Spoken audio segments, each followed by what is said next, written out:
L'échiquier international, soyez les bienvenus. Le camp de Djebalia au nord de Raza, théâtre de combats extrêmement violents et on craint un massacre à venir sur Rafah. Les bombardements s'intensifient, en tout cas à la périphérie. L'hubris sioniste et son entreprise de négation. L'autre s'illustre quotidiennement, l'autre n'existe pas pour ceux qui ne l'auraient pas encore compris.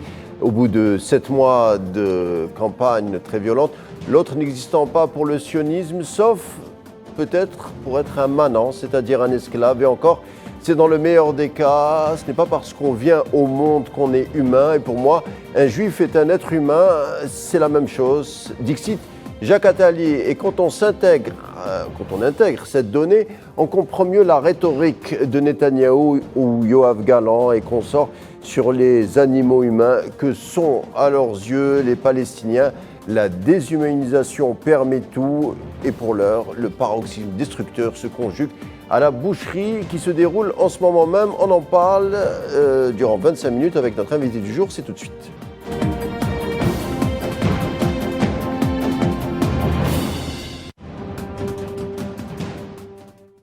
Et pour le menu du jour, il est question de plein de choses. Ce soir, Raza, bien sûr. Est-ce que le Mossad a utilisé Jeffrey Epstein pour manipuler les journalistes, les riches et les têtes couronnées en Occident? Et puis, on va évoquer également la planche à billets, oiseau de mauvais augure, car quand on l'utilise sans limite, cela annonce des guerres mondiales. Le tout, les discussions, on les fait, on les anime avec Pierre Jovanovic, qui nous fait le plaisir de participer à l'échiquier international du jour, auteur, essayiste, journaliste et surtout éditeur. Pierre Jovanovic, bonsoir. Bonsoir à vous, c'est gentil de m'inviter. C'est un plaisir. Alors Pierre, Rafah sous les bombes, les amoncellements de corps continuent au quotidien. Les instances internationales comme l'ONU, la CIJ et autres ONG parlent de risques génocidaires. Et pourtant, sur les plateaux de télévision occidentaux, le mot de génocide est proscrit. Comment vous l'expliquez ?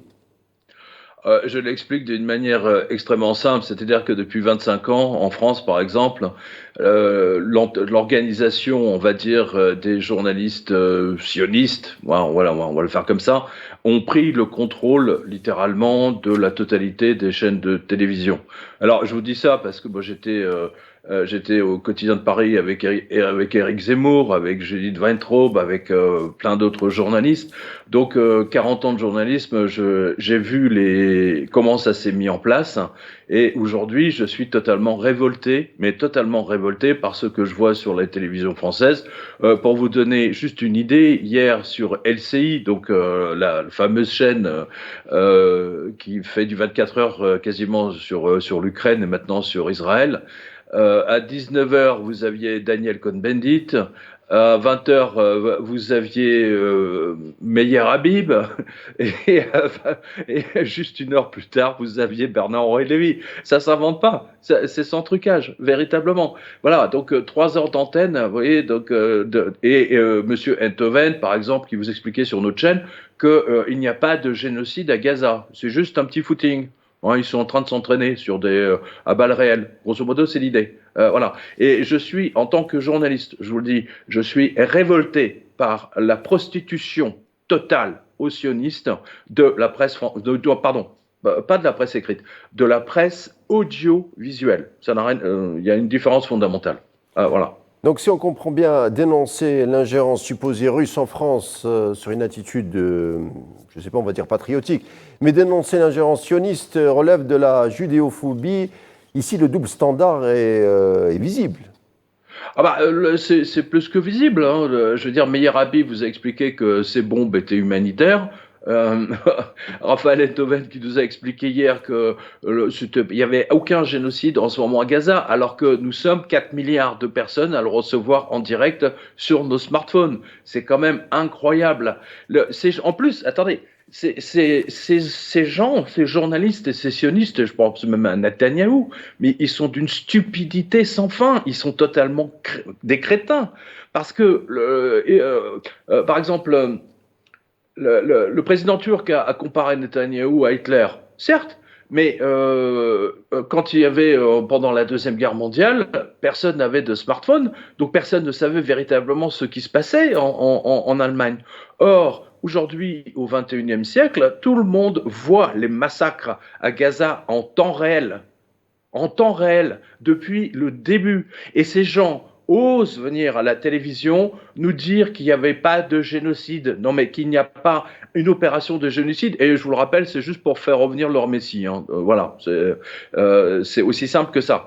Voilà, donc vous savez, moi je suis très, très, très, très remonté en ce moment depuis cette opération parce que je vois la prostitution en temps réel de la presse française. Voilà. Alors, pour certains philosophes français, enfin professeurs de philosophie, parce qu'on confond souvent les deux Quel attributs. philosophe.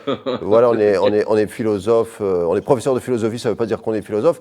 Michel Onfray, par exemple, le Nietzschéen frelaté, alors pour lui, en France, il nie l'existence de Jésus, qui est une chose offensante pour les chrétiens et pour les musulmans, mais pas pour le sioniste, on le rappelle. Mais critiquer l'entité sioniste est un crime de lèse sacrée. On va le Mais dire en comme fait, ça. c'est votre. Oui, vous avez raison de le souligner, mais n'oubliez pas, c'est leur ticket d'entrée pour passer à la télé. Voilà. Moi, je passe pas aux télé, évidemment, puisque c'est contrôlé par les sionistes, bien que j'ai fait tout mon début de carrière avec Serge Nedjar, le patron de CNews, hein, je tiens à le rappeler. Mais aujourd'hui, grâce à Internet, nous avons quand même, on peut voir ce qui se passe. Et ces gens, ces philosophes de bazar, je pense notamment à Onfray, qui n'a absolument, vous savez, il a besoin de, comment dire, de détruire. Il a détruit, par exemple, enfin, du moins, il a essayé de détruire Freud. Maintenant, comme il a besoin de pub et que ses livres ne se vendent plus tellement, ou son magazine, il a besoin de dire que le Christ n'a jamais existé, alors qu'il a même pas fait le travail. Enfin, vous voyez, c'est que de la provocation. Mais c'est de la provocation pour passer justement en télé, parce qu'ils pensent qu'en passant à la télé, ils vont vendre des livres. C'est des putes, pardonnez-moi. Alors, Pierre Jovanovic, ici, on a tenté d'organiser beaucoup de discussions. Quand je dis ici, c'est-à-dire sur nos menus, nos programmes télévisuels ici à Al24 News. On a essayé de questionner le À ne silence. pas confondre avec I24 de Monsieur Drahi. Évidemment, évidemment, c'est tout le contraire. C'est tout le contraire. On est des antagonistes à cette chaîne. En tout cas, on a essayé de questionner le silence des Occidentaux concernant Raza ou l'ascendant qu'avaient les sionistes ou même les Américains en France, même en Europe. Et par exemple, on a eu un début de réponse, enfin un faisceau d'indices quand a éclaté l'affaire Epstein. Et quand on a vu la tentacule que c'était avec des grands noms de la politique mondiale qui sont sortis dans les documents et même dans la presse. Donc on s'est posé la question, est-ce que finalement Epstein n'avait pas été utilisé pour faire chanter des grandes figures officielles? On sait que Ghislaine Maxwell, la partenaire d'Epstein, était la fille d'un magnat, c'est le magnat Robert Maxwell qui était un magnat de la presse. Un agent du Mossad. Et surtout un agent du Mossad et surtout un agent du MI6. Donc je vous pose la question directement, Pierre Jovanovic. Vous qui avez édité un livre concernant l'affaire Epstein, écrite par le grand reporter Dylan Howard. Dylan Howard. Dylan Howard, c'est ça? Oui, c'est ça. Dylan Howard. Alors j'en viens à ma question. Est-ce que le prédateur pédophile, on va le dire, on est obligé de le dire, pédophile Jeffrey Epstein, travaillait réellement pour le Mossad? Est-ce qu'il a vraiment fait chanter les grandes figures politiques occidentales? Ah mais totalement, moi j'ai des photos de Ehud Barak en train de sonner à la porte de l'hôtel particulier de Jeffrey Epstein à New York. Donc là, maintenant, vous savez, c'est une chose établie. Jeffrey Epstein avait 2 agents traitants de la part des services, parce que c'est une opération commune Mossad-CIA. Voilà. Son agent, c'était Ehud Barak, bien entendu, pour le Mossad. Et son agent traitant américain, c'était Monsieur Williams. Voilà. Donc, qui est devenu, entre-temps, puisqu'il a été promu, qui est devenu aujourd'hui le grand patron de la CIA. Mais n'oubliez pas, parce que moi, je suis journaliste informatique à la base, donc j'ai interviewé des gens comme Bill Gates, comme Steve Jobs, dans les années 80, où personne ne les connaissait. Donc, Bill Gates, c'est quelqu'un que je suis depuis très, très, très longtemps. Et j'ai vu déjà ses accointances avec Epstein. Et figurez-vous que le premier avion qui a été mis à la disposition d'Epstein, c'était en fait un avion qui a été décommissionné, comme on dit, de la CIA. Hein, voilà, un jet privé. Donc c'est une opération qui dure depuis 30 ans, qui consistait en fait à filmer avec des gamines entre 12 et 18 ans, comme on l'a vu en France d'ailleurs, hein, de tous les gens qui sont quelqu'un ou qui vont devenir quelqu'un, que ce soit dans le journalisme, dans le politique, dans la recherche scientifique. Et donc, aujourd'hui, le Mossad et la CIA possèdent un nombre incalculable de DVD, de cassettes vidéo, enfin au fur et à mesure de l'évolution technologique, puisque ces appartements, tous ces appartements et toutes ces villas, en fait, étaient littéralement truffés de caméras vidéo. Il faut le savoir. Donc, moi, je vous rappelle qu'un des policiers américains qui a participé donc à la saisie lorsque les flics sont arrivés, lorsqu'il a gardé une des vidéos, quand il a vu qui c'était, il a eu tellement peur qu'il a pris un vol pour Moscou parce qu'il se dit c'est le seul endroit où ils iront pas le chercher. Est-ce que selon vous, on opérerait toujours ce type d'opération de chantage? Mais elle est toujours en place. Pourquoi croyez-vous justement que tous les médias se la ferment? Évidemment qu'elle est en place. Il n'y a pas que celle-là. C'est-à-dire sur les journalistes, sur les politiciens, sur les artistes, sur les... N'oubliez pas, Epstein avait un 200 mètres carrés avenue Foch. Alors pour vos spectateurs algériens, c'est l'avenue Foch, elle est juste à côté de l'Arc de Triomphe, donc c'est l'un des quartiers les plus riches de Paris, c'est une des plus belles avenues, on va dire, à 2 pas des Champs-Élysées. Et là, il y avait 200 mètres carrés et ces 200 mètres carrés étaient totalement truffés de caméras. Et c'est une opération qui a duré pendant plus de 10 ans. Avec la complicité de Monsieur Brunel, vous savez, qui se cachait derrière une agence de mannequins, mais on a retrouvé des post-it, notamment des courriers où il disait j'ai pour toi, pour ce soir, j'ai une gamine de 7 ans et 12 ans. Voilà. C'est comme ça qu'ils détiennent. Alors, on le rappelle, Jeffrey Epstein est mort dans des conditions un peu mystérieuse. La lumière n'a pas été faite sur les raisons réelles de son assassinat. Même l'autopsie qui a été faite, elle a été un peu bâclée. Brunel aussi est mort. Vous savez, Brunel est mort et vous savez, un témoin de l'affaire, voilà. Enfin, c'était son bras droit pour ramener toutes les filles. Hein. Alors, on le voit, ils se tiennent actuellement, hein, je reviens au présent, ils se tiennent tous vent debout derrière le sionisme, même des artistes, on va le dire, même des artistes maghrébins en France, acteurs, chanteurs, alors qu'ils devraient se sentir quand même touchés par Raza et ce qui se passe à Raza, avec ce génocide. On aurait peur de quoi? Un chantage sans doute. Alors c'est un chantage qui visiblement ne marche pas sur tout le monde. Par exemple, on a cette photo, on vous propose de voir cette photo avec deux chanteurs de légende. Si la régie se donnerait la peine de nous montrer... voilà. Alors il s'agit d'Eric Clapton et de Roger Waters. Alors Roger Waters, est-ce qu'il est besoin encore de le présenter, l'ex-membre du cultissime groupe Pink Floyd? Voilà, on voit que le chantage ne marche pas sur tout le monde. Alors attendez, parce que là il y a une précision importante. Je vous en prie. En ce qui concerne Eric Clapton est le citoyen, je veux pas dire normal, à part son côté artistique, bien sûr, mais il a écouté les conseils du gouvernement, vaccinez-vous, vaccinez-vous. Il a pris son premier vaccin, il s'est retrouvé paralysé, il a eu la peur de sa vie, ses doigts étaient paralysés, sa carrière était foutue, il ne pouvait plus jouer de la guitare. Et donc, il s'est mis à essayer de comprendre qui a mis tout ça en place, et en fait, qui on retrouve toujours les mêmes, c'est-à-dire Bill Gates, bien entendu, parce que n'oubliez pas, Bill Gates, c'est lui qui a mis en place cette vaccination globale qui la politique sanitaire est juste mondiale. Un programme de dépopulation. Voilà. Il considère, si vous voulez, qu'il y a trop de monde sur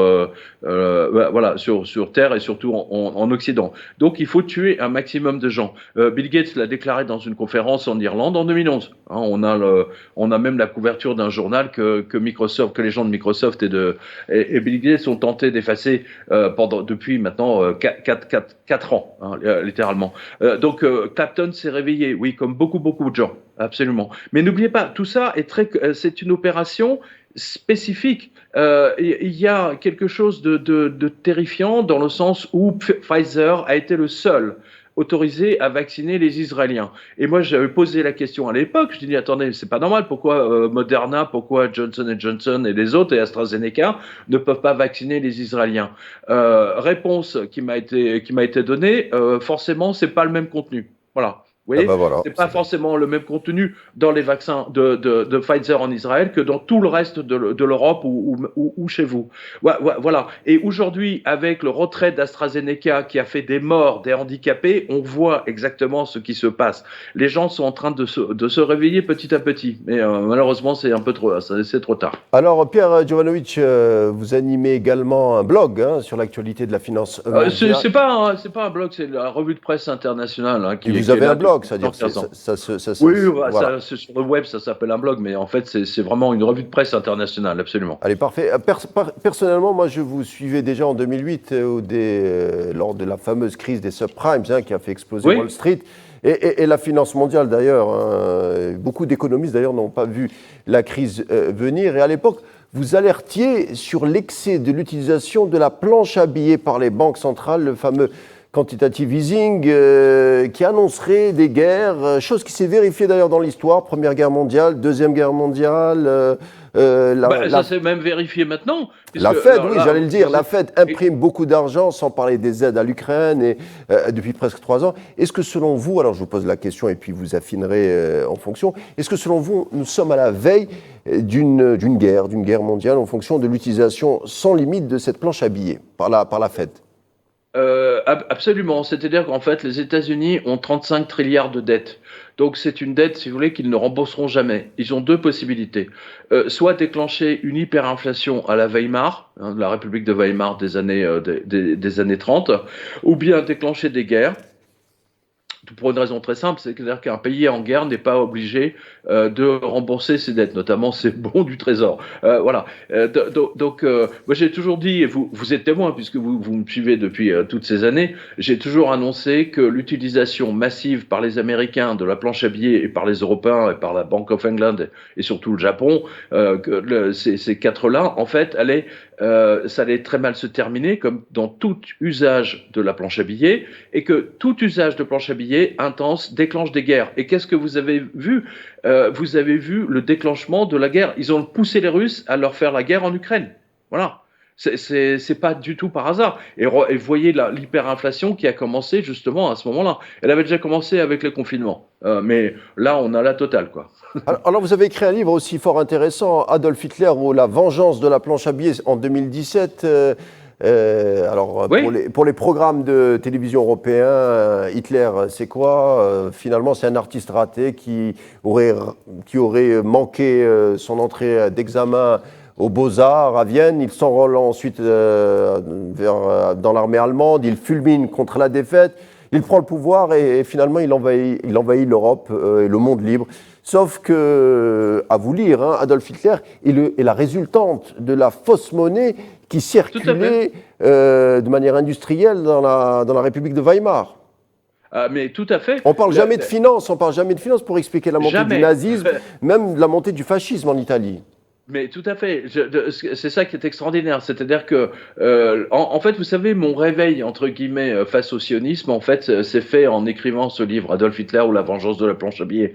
Parce que je me suis rendu compte, si vous voulez, qu'en fait, Hitler a réussi à prendre le pouvoir, non pas parce qu'il détestait les juifs ou ceci ou cela, mais simplement parce que les 3 plus grandes banques allemandes ont explosé en plein vol, et que cela a ruiné des millions et des millions d'Allemands, les Allemands les plus riches. C'est ça qui l'a amené littéralement au pouvoir, rien d'autre. Autrement, Hitler n'aurait jamais pu être même élu maire d'un village allemand. C'est ça qui est extraordinaire. Comment dire, l'écriture de Adolf Hitler ou la vengeance de la planche à billets, c'est pour moi, effectivement, vous avez raison de le souligner, ça a été mon réveil, si vous voulez, de réaliser à quel point l'histoire a été réécrite au seul profit en disant oui, oui, regardez tout ce qu'ils ont fait aux Juifs, blabla, etc. Non, ce sont à la base, si Hitler a pris le pouvoir, c'est parce que, imaginez par exemple en France, vous avez la BNP, la Société Générale et le Crédit Agricole qui explosent tous les uns après les autres à 15 jours d'intervalle. Ben, c'est ce qui s'est passé en Allemagne, globalement. Voilà.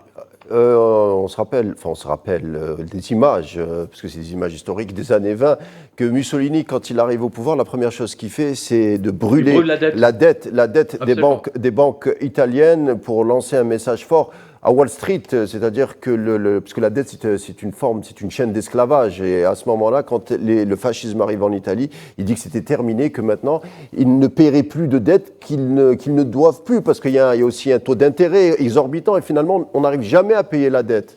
Mais vous avez raison de le souligner, parce que regardez, aujourd'hui, nous sommes exactement dans la même situation. Regardez-vous en Algérie. C'est quand même. En fait, les Américains, si vous voulez, disposent rond, mais surtout ils disposent de la planche à billets, c'est-à-dire de la photocopieuse. C'est-à-dire que eux, ils font tourner leur photocopieuse, enfin leur imprimerie géante. Ils disent tiens, je vais imprimer 100 milliards à partir de l'air frais, hein, de l'air conditionné qui sort des tuyaux, et on va les prêter. Hein, on va les prêter, mais moi, vous me donnez la planche à billets, vous prenez la planche à billets. Hein, on aussi, on endette le monde entier. On les met en esclavage par la dette. Alors, c'est ça que vous devez. JP Morgan, le fondateur de la célèbre banque, a dit que la seule monnaie véritable est l'or, le reste n'est que du crédit. Absolument, tout à fait, parce que c'est d'ailleurs la pyramide inversée de Dexter que certains de vos économistes connaissent bien. Et moi, franchement, je ne peux qu'encourager les Algériens à acheter de l'or et surtout de l'argent, parce que quand j'ai commencé la revue de presse dont vous avez parlé tout à l'heure et que vous me suivez déjà depuis 2008, la pièce d'argent, par exemple, elle était à 7 euros.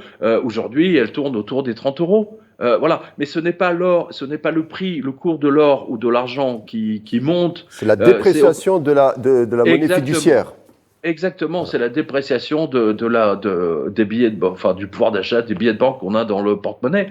Voilà. Et donc c'est tellement facile. Et aujourd'hui, les Américains sont en train de perdre le contrôle. Donc ils ont mis les bouchées doubles. Voilà, ils ont mis les bouchées doubles. Et vous le voyez littéralement, parce que vous savez, pour avoir l'aval du public, ils doivent contrôler les médias. Et là, c'est une opération globale. C'est hier. Tiens, je vous donne un exemple.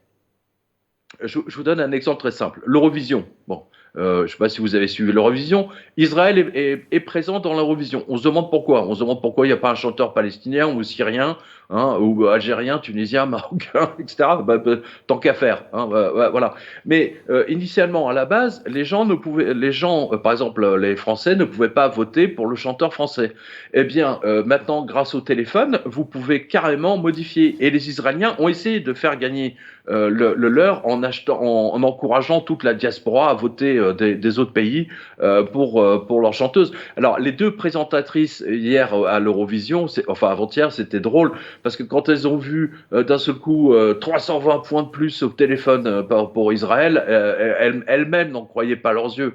Hein, voilà. Et on est en train d'essayer de nous faire croire que oui, c'est la chanteuse d'Israël, etc. Vous voyez, c'est un mensonge permanent et celle qui en profite, d'abord, c'est Israël, et ensuite l'Ukraine, bien sûr, évidemment, en ce moment, et le grand patron de tout ça, ce sont les Américains. Ils sont très très forts, vous savez, ils sont brillantissimes. On le voit. L'anglo-saxon, généralement, s'il contrôle le monde, c'est pas pour rien, c'est qu'il y a une forme d'intelligence supérieure. C'est pas, les Français en savent quelque chose. Sincèrement, je ne crois pas que c'est une intelligence supérieure. Je pense que quand vous avez la planche à billets, vous pouvez acheter tout le monde. C'est beaucoup plus simple. Ils arrivent à contrôler, quand même l'Europe. Ils arrivent à contrôler les centres de décision européens, même ailleurs. Donc, il y a une forme quand même d'ingénierie concrète. C'est une ingénierie monétaire. Donnez-moi la planche à billets et je vous achète l'Algérie en entier. J'achète tous vos politiciens. Voilà. J'achète tous les politiciens tunisiens, marocains, français, espagnols. Mais c'est ce qu'ils font en ce moment. Pierre, je vous donne un exemple. Pierre, allez-y. Oui. Non, parce qu'on arrive à la fin, donc rapidement, vraiment rapidement. Voilà, je vous donne un exemple. Le ministère de la Défense espagnol avait décidé d'acheter des hélicoptères français. Là-dessus, les Américains étaient absolument foudrage et ils ont passé un appel au Premier ministre espagnol, je ne me souviens plus de son nom, c'était le moustachu là, et en une fraction de seconde, l'achat des hélicoptères a été annulé au profit d'hélicoptères américains. Et rappelez-vous les porte-avions qu'on a vendus aux Russes, nous, même les Français, les porte-hélicoptères, pardon. François Hollande, littéralement, a fait un bras d'honneur aux Russes. Voilà. à cause de la pression des Américains, On tout a simplement. compris. Merci beaucoup, Pierre Jovanovic, d'avoir été avec nous ce soir. Je vous dis à très bientôt. C'était un vrai Merci plaisir. à vous et je salue tous les. J'ai beaucoup de lecteurs algériens qui suivent la revue de presse depuis toutes ces années, et puis je les embrasse, j'en profite, Parfait. puisque vous m'en donnez l'occasion. Bien, à Merci bientôt en tout cas. Et vous, chers téléspectateurs, je vous souhaite une agréable soirée et je vous dis à samedi.